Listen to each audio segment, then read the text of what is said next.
Now, Africa could finally be closer to having a rapid standby force to be deployed in the event of any attack on the continent. A three-day meeting of defense ministers and military chiefs from 13 African countries will be held in South Africa at the end of this month. Now, the aim is to work towards establishing the much talked about African standby force. A long time in the making.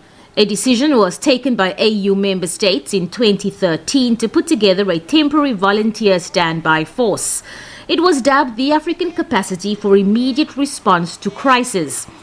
This multinational intervention was signed by countries such as Algeria, Tanzania, South Africa and Chad. And instead of relying on regional bodies like SADC or ECOWAS to deal with crisis, this force is hoped to have a more continental representation. But to date, there hasn't been much movement on the matter. Despite this, the Defence Minister is still hopeful that a permanent standby force will be established soon. The continent does need to have some form of capacity to intervene in the event of a crisis situation. What we have seen over the years now is each region for itself.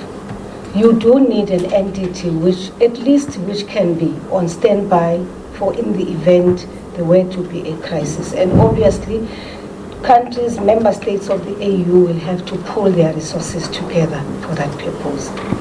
In response to questions about the budgetary impact the force will have on the SANDF, the minister said this could become an issue in the long run.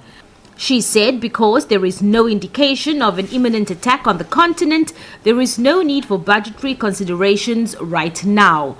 Abra Barbier, SABC News, Parliament.